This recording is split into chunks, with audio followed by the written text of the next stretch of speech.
vídeo do nosso canal. Hoje eu vou falar sobre Helena, a mãe de Constantino. Então, vamos começar.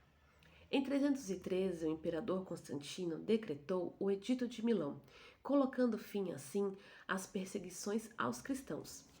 Sua mãe, Helena, também conhecida como Santa Helena, já era convertida ao cristianismo e ela começou uma peregrinação na Terra Santa em busca de relíquias sagradas e dos locais dos últimos passos de Jesus.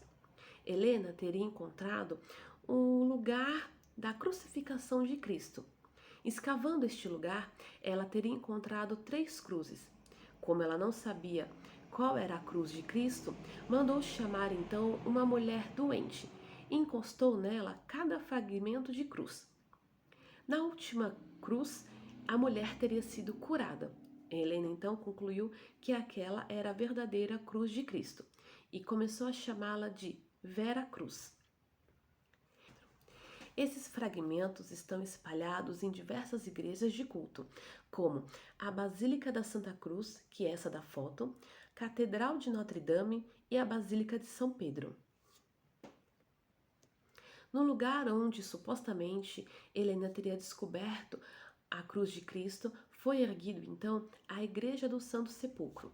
Dentro dela existe essa pedra, chamada a Pedra da Unção, onde teria sido colocado o corpo de Cristo após a crucificação, para ser limpo e preparado para o sepultamento. Dentro da Igreja do Santo Sepulcro também existe o Sepulcro de Cristo, que é essa pedra onde o corpo dele teria sido colocado. Foi erguido então esse monumento ao redor do sepulcro para protegê-lo. Existe outro possível lugar da crucificação e sepultamento de Cristo. Este é o Gólgota, uma pedreira que fica nos portões fora da cidade. Ao centro você consegue perceber que tem uma forma de caveira, e isso significa Gólgota. Existe também o Jardim do Túmulo, local onde o corpo de Cristo teria sido sepultado. Se você observar embaixo, tem como se fosse uma valeta, onde a pedra que fecha o sepulcro teria sido colocada para rolar de um lado para o outro. Por dentro do sepulcro, ele é assim, um espaço onde você faz a preparação do corpo e o outro onde o corpo é colocado. Mas qual dessas duas possibilidades se parece mais com o que está escrito na Bíblia? Vamos olhar? Em João 19 diz o seguinte: Então Pilatos entregou-lhes Jesus para ser crucificado, e os soldados colocaram as mãos nele. Jesus foi levado para fora da cidade, carregando a sua cruz, ao lugar conhecido como a Caveira, que em aramaico é chamado de Gólgota. Outra passagem diz o seguinte: E o depositou no seu túmulo novo, que ele tinha mandado abrir na rocha, e rolando uma grande pedra para a entrada do túmulo, foi embora. E outra passagem diz o seguinte: O túmulo onde Jesus foi sepultado ficava próximo a um jardim e nunca tinha sido usado.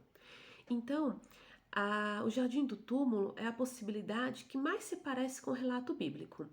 Ele é fora dos portões da cidade, ele é no monte que se parece com uma caveira, ele tem na frente do túmulo uma valeta onde a pedra era rolada e em frente ao túmulo também tem um jardim, diferentemente da Basílica do Santo Sepulcro, da Igreja do Santo Sepulcro, que não tem nenhum jardim na frente, também não tem nenhuma pedra para rolar no sepulcro, e ela fica dentro dos portões da cidade, porque a Igreja do Santo Sepulcro fica na cidade velha de Jerusalém.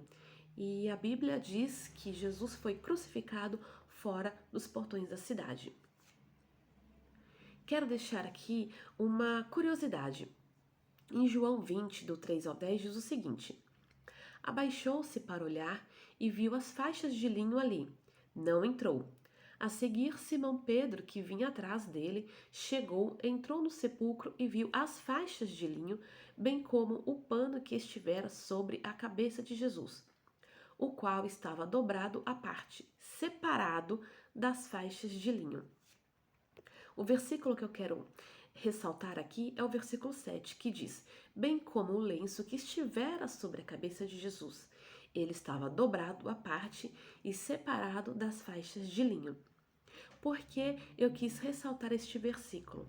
Porque existe um costume judaico que diz que quando uma pessoa está à mesa e ela se levanta, mas ela deixa um pano dobrado ao lado do prato, isso é um sinal para que o servo não mexa em nada ali, porque esta pessoa vai voltar. E nós sabemos que Jesus usava os costumes de cada época para ensinar aos discípulos e aos apóstolos.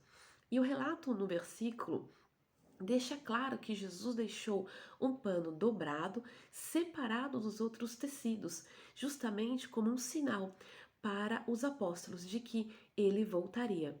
Este é um relato deste costume judaico que diz o seguinte: se o amo se levantasse e deixasse o lenço dobrado ao lado do prato, o servo não ousaria tocar a mesa, porque o lenço dobrado queria dizer que eu voltarei.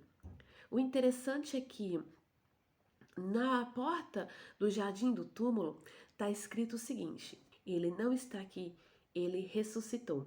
Você crê nisso? Eu creio que ele ressuscitou e que ele voltará muito em breve. Então, eu fico por aqui nesse vídeo. Eu peço a vocês que se inscrevam no canal, que ativem o sininho, que deixem o seu like e que compartilhem, porque afinal de contas, o conhecimento nos liberta. Fique com Deus e até o próximo vídeo, se Deus assim permitir.